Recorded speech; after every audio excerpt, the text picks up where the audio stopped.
कुछ महीनों पहले संसद के दोनों सदनों में 3 फार्म बिल पास किए गए, जिसको लेके पंजाब, हरियाणा, यूपी यानी कि नॉर्थ स्टेट के सारे किसान प्रोटेस्ट कर रहे हैं, लेकिन ऐसा नहीं है। वेस्ट बंगाल, कर्नाटक में भी इसके खिलाफ प्रोटेस्ट देखे गए हैं। बीजेपी, आरएसएस के संग बीकेएस यानी कि भारतीय किसान संघ ने भी इसके खिलाफ अनहैप्पीनेस जताया है।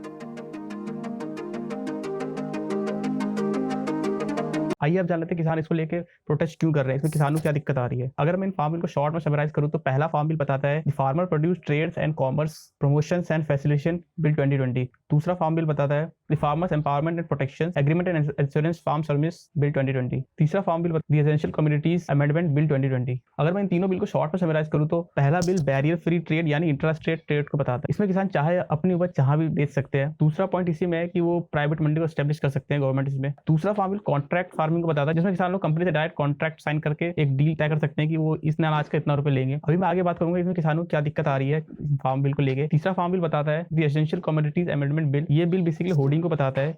होर्डिंग का मतलब होता है जमाखोरी, यानी कि बहुत सारे सामान को इलीगली इकट्ठा कर लेना। इन सभी बिल में सरकार ने प्राइवेट मंडी को बढ़ावा दिया, यानी कि अगर आप मंडी के बाहर खरीद बेच करते हो तो आप सरकार उस पर 0 टैक्स लगाएगी। वहीं आप मंडी के अंदर खरीद बेच करते हो तो इसमें कुछ परसेंट सरकार को जाता है कट के। अब बात करते हैं इसमें किसानों को क्या दिक्कत है।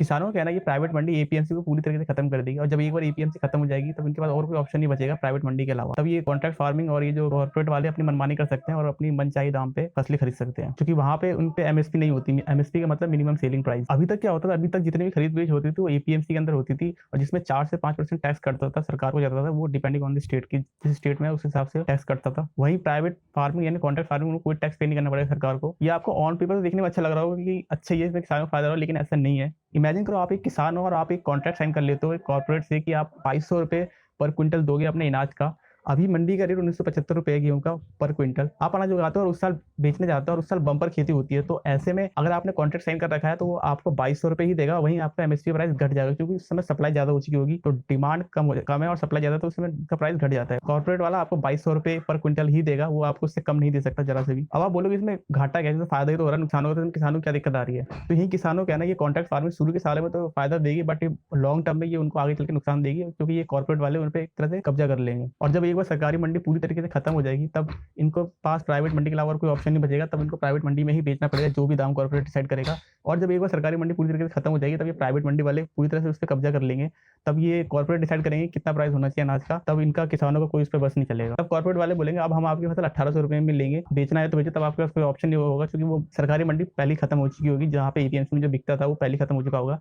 तब आपको उस कॉर्पोरेट वाले को ही बेचना पड़ेगा 1800 रुपए में ही, जहाँ आपको 1975 चल रहा था, क्योंकि तब तक सरकारी मंडी खत्म हो चुकी होगी। किसानों का कहना है सरकार एमएसपी को ना हटाए, हालांकि सरकार ने एमएसपी को नहीं हटाएगी, लेकिन जो प्राइवेट कॉन्ट्रैक्ट होगा ना उसमें कोई एमएसपी जैसा कुछ नहीं होगा, मतलब सरकार पर कोई कंट्रोल नहीं होगा। सरकार इस पर ये नहीं कह सकती अगर सरकारी मंडी का भाव 1975 रुपए पर क्विंटल है तो प्राइवेट कॉन्ट्रैक्ट में भी 1975 ही रखे। अगर प्राइवेट कॉन्ट्रैक्ट 800 रुपए पर क्विंटल का भी होगा तो वो भी लीगल होगा, उस पर सरकार कुछ नहीं कह सकती या कुछ भी इलीगल नहीं माना जाएगा। यही किसानों का कहना है कि सरकार एमएसपी को कॉन्ट्रैक्ट फार्मिंग से लिंक करे, लेकिन सरकार ऐसा करेगी नहीं, क्योंकि ये तो एपीएमसी ही बन जाएगा, फिर प्राइवेट मंडी किस बात की।